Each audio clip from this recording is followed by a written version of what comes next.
All right. Good morning, Marty. How are you? I am great, thanks. How are you? Awesome. I'm excited to be here and have this conversation live. Usually, it's just like a quick touch point and then I jump on with someone to do this conversation, but you and I have been fortunate enough to speak a few times before jumping on this. So I feel like we've got some good synergy. We're going to deliver today. I like to start with asking, what are you drinking? The show is called Eye Openers, so we'll start with some eye-opening caffeine for me. Yes, I am all about the caffeine, and I'm going to give a shout out to my friend Charlie Fishbein over at the Coffee Exchange, Wickenden Street, best coffee in the country. So my go-to is the Tobay. Okay. More or less, dark roast coffee with a double shot of espresso. So I'm all about the caffeine, and I love that place. Yes. And so he's done a wonderful job with his business. That's, as you know, I don't know if you've ever been there, but it's just. Oh yeah, I used to live there. I lived there in grad school. Oh, so awesome. And so, you got this COVID thing happening where it's really kind of just totally turned the whole thing on its head. But he's given, he's persevering. He's trudging along there, and there's lines all over, in the deck into the driveway, still, supporting his business. Awesome. So I think it's just about him, the company, as it is about his coffee, really. So. Yeah, and really just a gathering place. Oh, Ben Kaplan says Coffee Exchange is the best. Yeah, I think anyone in Providence knows that place. It is definitely a staple. I love how you walk into and the smell is just so overwhelming. It's like, awesome. Yeah, this is a coffee shop. Yeah, and he's always tinkering with different types of ways to brew the coffee and everything. So he had that like cool gravity drip. Mm-hmm. Came in. That looked like a beaker with a spiral. Yeah. Pretty cool. Yeah. That's super fascinating. Very cool. So he's a friend of yours, or you just spent hours there when you were building your business? Well, I did spend hours. Yeah. When I built my business and I didn't have an office, I really, I was there like every morning.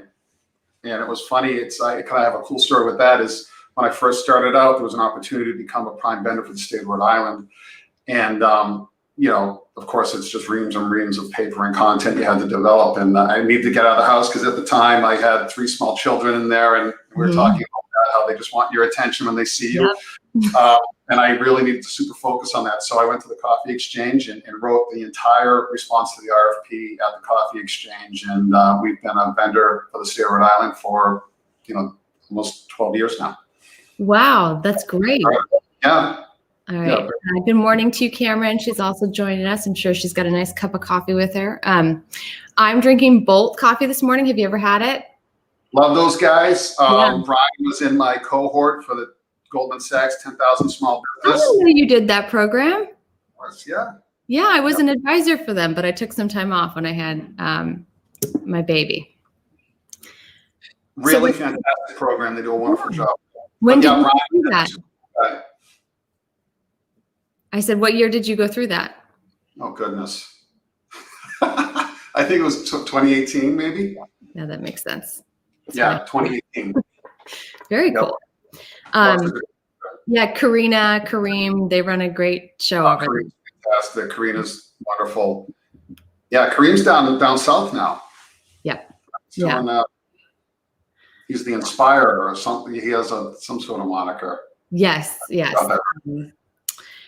I forget what it is, but I'm totally off track now. So let me so deep into coffee and so deep into Rhode Island already. So let me give you a proper introduction here. So for those of you guys who don't know, I have Marty King with me this morning, who is the CEO responsible for establishing Gurnett Consulting, which is the premier provider of strategy management and execution services for Fortune 1000 organizations throughout the Northeast. You guys are responsible for the development and delivery of about $1 billion worth of corporate initiatives with a 97% customer satisfaction rate. That is something I definitely want to chat with you about because number one, not everyone's tracking that. And number two, that's a very, very high satisfaction rate.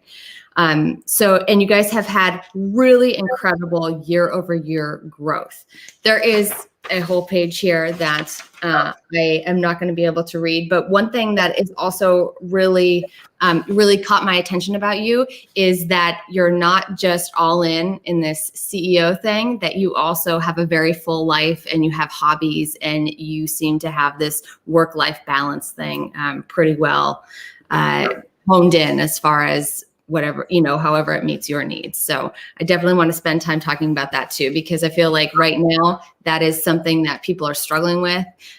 It has been difficult to set those kind of boundaries, make yourself a priority. But from my experience and a lot of the people that I've worked with or interviewed, it seems like once you strike that balance, once you are doing things that really fill you up, you actually come back stronger, more creative, better executor in the workplace. Yeah, I would agree with that. Cool. So kickoff question here. If you and I were to speak 3 years from now, and it was like, oh, hey, Brittany, wow, so glad to hear from you. Haven't chatted in 3 years. What would you have accomplished that you'd want to tell me about? What would you be excited to tell me about that you created, achieved, whatever, in those 3 years? Sure. Yeah. It's a good question.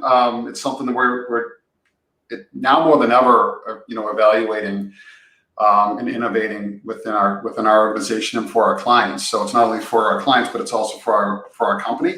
Mm-hmm. And the emergence of artificial intelligence, machine learning. I mean, we've been hearing about that for a couple of years now, but since COVID hit, it's really, as we know, it's changed everything, and it has just 10x in terms of the innovation and the willingness to accept and apply and adopt to organizations. So, it's the effective use and application of artificial intelligence, machine learning, which is bleeding into some really interesting segments for our business, or just business in general. Things like process mining and robotic process automation.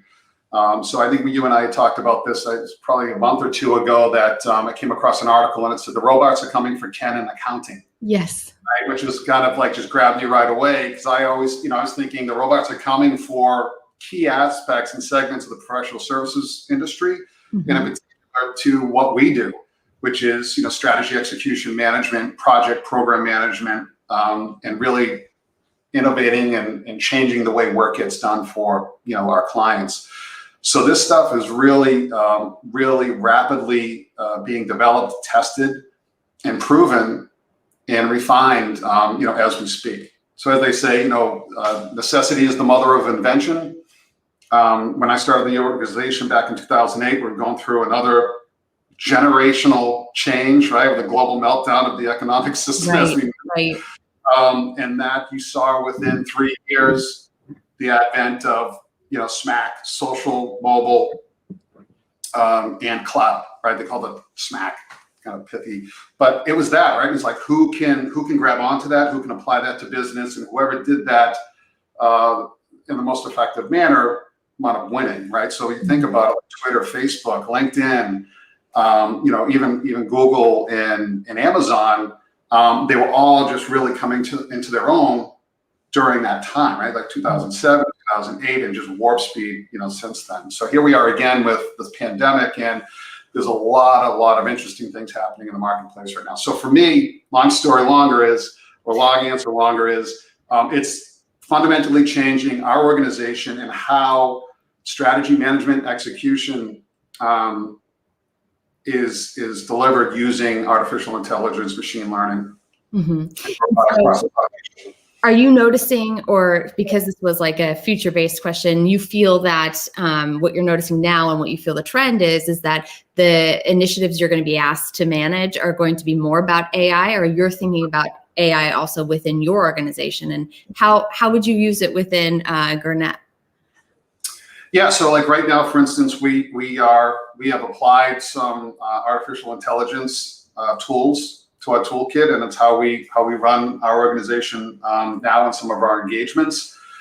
And so it has everything to do with, it's woven into everything's through Zoom, everything's through teleconferencing, and the rest of it, it's it's integrated into that. So it records and analyzes the conversations that are being had.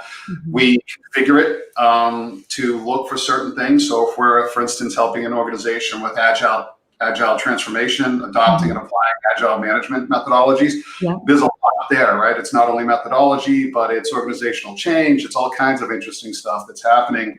And so we're able to configure that to really hone in on some of those topics and nuances with that, and it comes back with analysis, right? So for us, we would take copious notes, and then we go back and we'd analyze our notes, and then we develop our theories and recommendations and communicate those back to the client. Well, within minutes after our conversation, we have a digest of all the key topics that were discussed. It has the notes for us. It has a whole bunch of other stuff in there that we could talk about for hours, but it's really interesting. It has cut literally days off of our ability to conduct the analysis that would take, normally take us a very long time to do. And so we're able to turn that around with some pretty great insight for our clients. And we actually share the raw material with our clients too, so they can see it also, which is pretty cool. Yeah, so, thanks for talking about that. When you and I spoke earlier, I was really intrigued by that process and how you're using that to actually just create more efficiencies for yourself and capture that data. Yeah. The cool thing about is machine learning. If I may, it's just I geek out on this stuff. I warned everyone this is going to be deep technology. It's not just a set it and forget it thing, right? It's like we configure it, but what it does, we have machine learning happening, so it's picking up on trends and that sort of thing and makes recommendations to fine tune the system, which is just fantastic. And they're getting into other things like evaluating sentiment.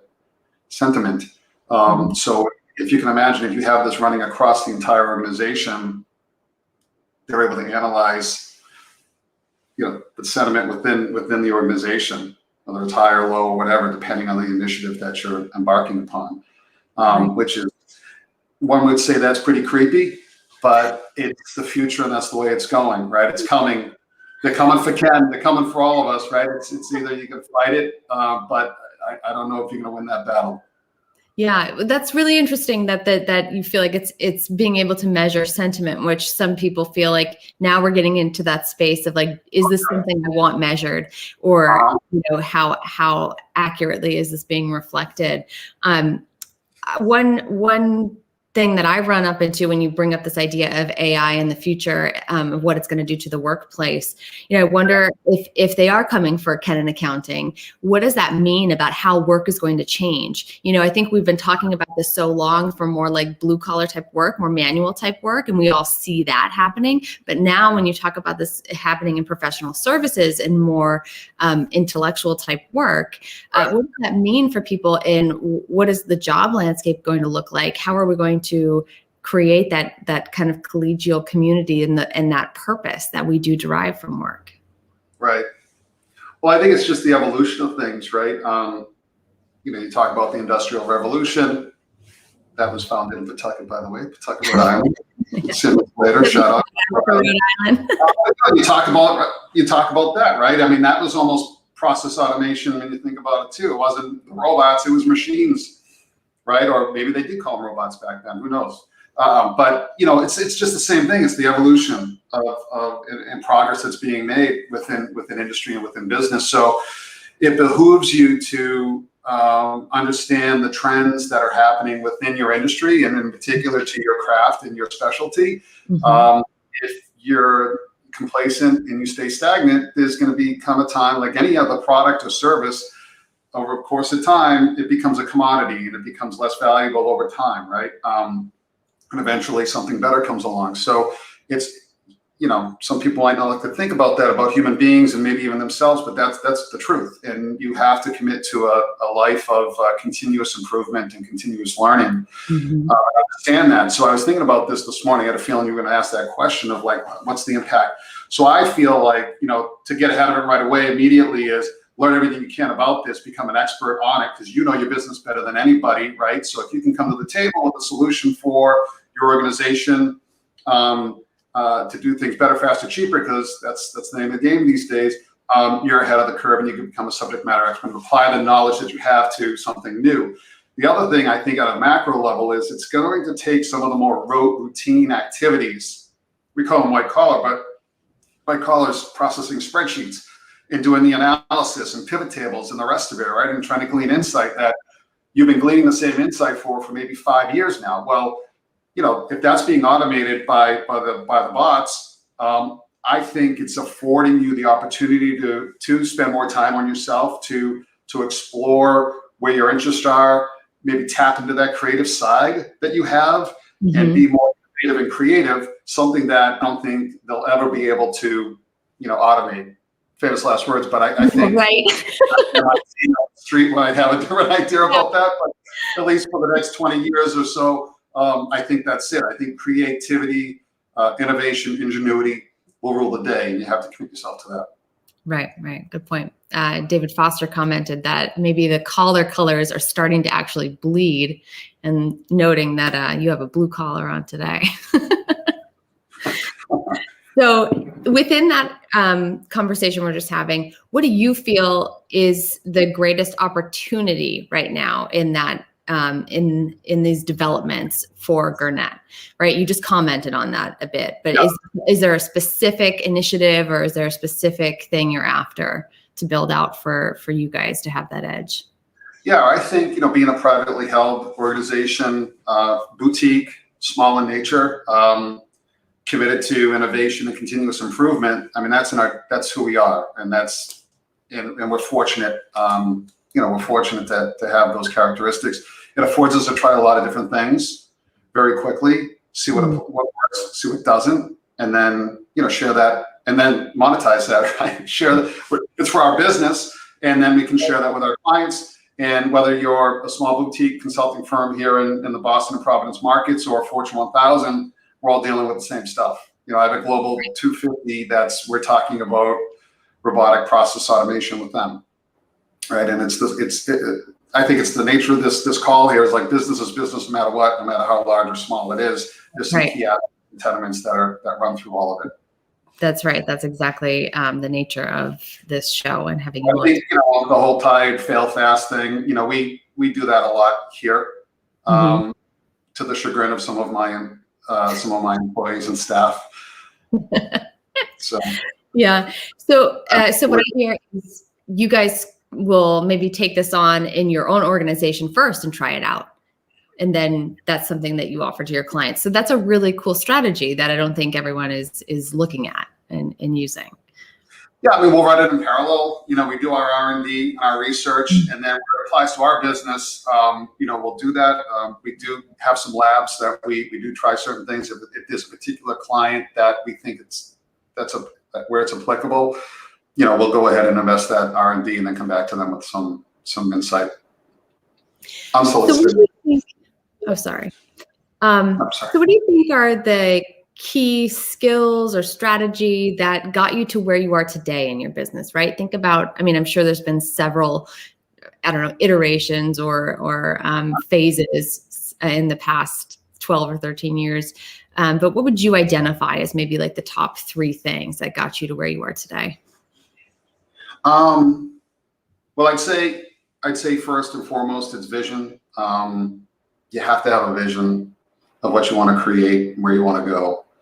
At least the key and the characteristics of what you want to build. So you had mentioned something earlier on about striking the work-life balance. And that was one thing when I started the company. I made that mistake a couple of years prior and said, if I'm going to start this business, that's going to be a key pillar or a key tenement or value that we're going to have as an organization, is really, really honor the family first and kind of work second, and make sure we have that proper balance. So, you start off with things like that, right? Kind of the core values, and then you have an understanding of where you want to go. So for us, it was to really help our clients. So in our industry, there's even now a third of digital transformations or technology projects are deemed successful. The others, the rest of it is either off the mark or a complete disaster and didn't prove any results. So our mission in life was to help our clients be in that top third and build that capability in-house and help them scale with our services to deliver and maintain in the top levels of execution. So that was our vision, and we wanted to be in the Northeast initially and service our clients there. Mm-hmm. And so that was kind of like the two that I went to market with. Obviously, we had kind of tactics and techniques to deliver those services, but I think really it's just having that clear vision and some core values that are going to guide you that helps. And then I'd say the last, everybody talks about, strategy, and here I am, strategy, management, execution. But I would say, strategy is one. It's nice to put it in place, but you have to reevaluate that like monthly, and that's going to change. So this whole 3-year, 5-year plan thing, it might be nice and it's a good exercise, but I think that's out the window. Mm-hmm. And it's something that, we talk about continuous improvement. You got to continuously evaluate and pivot and change. So it bleeds into, for me, I think the one thing for our progress is perseverance. Mm. We started in 2008. I mean, I left a stable, well-paying job with a publicly traded company with global delivery capabilities to start a company that specialized in project management, helping companies execute strategy and project management. Within 8 months, the economy imploded and everybody was cutting their projects and just hunkering down and didn't have a need for project management. So, I remember walking down the stairs and my 3 kids are sitting there eating breakfast. My wife's, tending to them, and the news is on and it's like the end is near. And she just looks at me, she's like, is this gonna work? And and I'm looking at my family, right? My whole life, right? Yeah. I'm sitting there, right there in front of me, and I'm saying, all right, well, like everything I've worked so hard for, yeah, that'll work. And it will work. We'll figure it out. Mm-hmm. And here we are 12 years later, and withstanding and surviving in a global pandemic, 100-year global pandemic. So not without its challenges, but again, it's perseverance. Right. So what would you say are 1 or 2 really key breakthroughs that you had along the way that maybe showed up in almost like you thought things were one way, right? And you had to go through that reassessment of maybe what the strategy is, and all of a sudden it just hits you like, oh my gosh, I thought this was one way. No, it's got to be totally over here. So what's 1 or 2 of these key moments where you had this insight and it changed the way you showed up? Yeah, I think, it's earlier on, we had some pretty remarkable success, 3 years in a row on the Inc. 5000, triple-digit growth year over year. And it's amazing. Yeah, well, thanks. But, let's be real about it. I mean, when you're starting off, there's right, like it's pretty easy to start from a low. Once you're starting into the millions of dollars of revenue year over year, it tends to get a little harder for that triple-digit growth. But sure. It's intoxicating, right? It's exciting. It's fun to be in the middle of all of that. So when you get that, and it's like, all right, well, it's not triple, it's still double-digit growth in the high double digits. That's not good enough, right? I need that triple-digit growth. I'm going to go whale hunting. I'm going to go after the big boys, right? So, I have a great example of where, I think if we talk about, I still had the vision, but in terms of the tactics and how we went about it, I said, well, I want to continue this growth. I want to scale this thing, to the max. We're going to go after the whales. We're going to go after the Fortune 500, these big honking companies that could use our services, and away we go. And that's going to catapult us into the triple-digit growth again, and we'll maintain this. So, one can say, well, what was really driving that, right? Was it, if I'm going to get real right now, I mean, was it ego? Like, what is that? I'm going to be 50 next month, so I'm kind of at that, like, elder statesman stage of my life where I can look back, thoughtfully and say, yeah, I think, who knows, right? I think there was a little bit of that, right? It's nice to get that recognition and those plaques and awards and all of that. But anyway, so we went whale hunting, and we got in, right? And another thing, once we got in there, we got in through a relationship, and we kind of got into the higher levels of the organization and landed a major account, a major initiative for them. It wound up being the largest IT initiative that the company has ever taken on. Fortune 500 retailer, multi-million-dollar initiative over 3 years. And that's where they coined the phrase, you guys are the big four alternative. So we want to take over from one of the big four and leading the program management office for this initiative, which was pretty awesome. And again, it was just fantastic, right? So as you can imagine, everything was roses, so, off we go again. And someone had the great idea to say, well, these guys are really, really pretty good. Let's make them a preferred vendor. So I'm like, oh my goodness, a preferred vendor of this company. This is fantastic, right? We're like, boom, we're in. We got the harpoon in there. Let's go. Oh, Mr. King, when you get on this list, you're going to make millions of dollars. I mean, there are companies that have just killed it, working for us. And it's like, right? You can just imagine smoke pouring out of my ears. It's fantastic. I'm like, oh my God, this is awesome. We get in. We're in.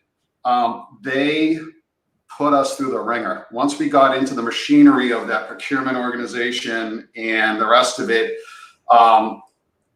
over the course of the year, they quickly eroded the collaboration, the communication. They were trying to commoditize us and put us in the same boat as some of these other firms that they worked with. And I think if you're a much larger organization, perhaps you can do that, or you're willing to do that. But for us, we were still a smaller organization, growing at a pivotal point in our life. It was about, I think, year 6 where we were doing this. And after about 6 months, I was finding myself hating to go back into the office. And I'm like, this is horrible. Like, I created this organization to be something we all can be proud of and love going to every day. And I just had this pit in my stomach, and I'm like, why am I feeling like this? And they were sucking every bit of energy out of us. They were occupying all of our time at the detriment of some of our best clients that have been with us since day one, to our employees and paying attention to them and what the care and feeding of our employees and initiatives of our organization, right? So they just were taking all of it. So that whale hunting turned into a Nantucket sleigh ride. You can Google what that is. I don't know if you're familiar with what that is, but that is when, you got these guys, you get 10 guys in a boat, rickety wooden boat, they harpoon the whale, they tie it off, and they go for a ride to tire the whale out. Well, oftentimes these guys got smashed to bits. Right, they're hitting the waves. The whale submerges. They start to pull up.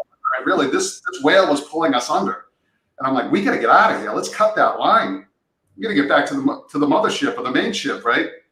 So I made the decision, even though we were making a lot of money, we were doing fantastic work.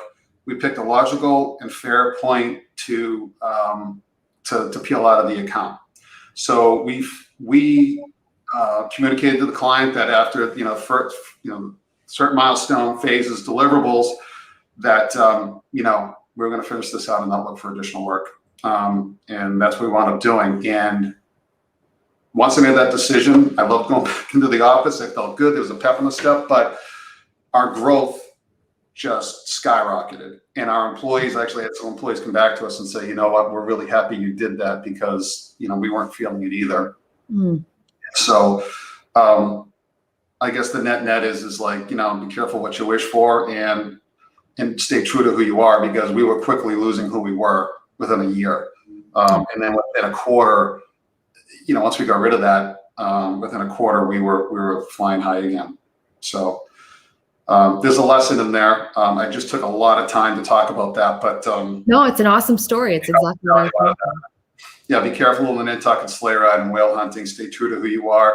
I think if you just focus on and have that vision and keep that vision and focus on what came out of that was our mantra of like, hey, we're good people delivering good results for good clients. If we don't have 3 of those in place, and good people are clients also, right? You're spending 8, 10, 12 hours a day sometimes. You want to do it with people who you like, care, and respect. And if you don't have that, then it's not fun. So one of the big lessons out of that was, and we say it to this day, is great people doing great project, they're delivering great results for great clients. If we don't have all 3 of those, we don't do it. Wow.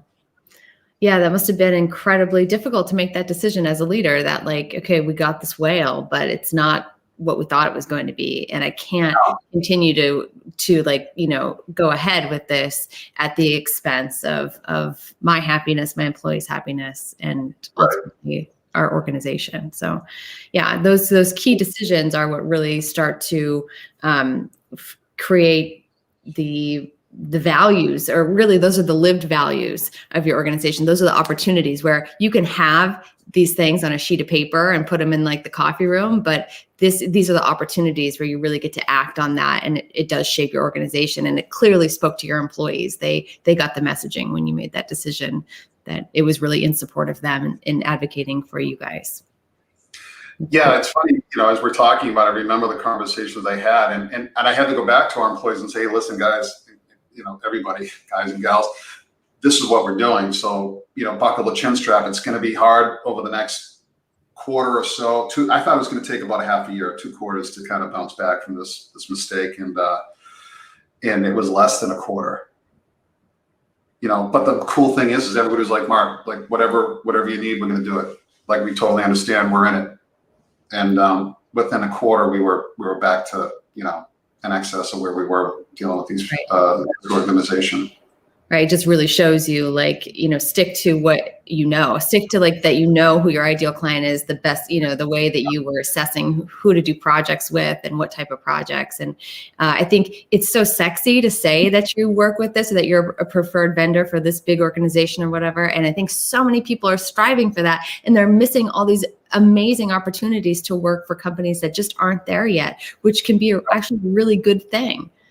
So really great points.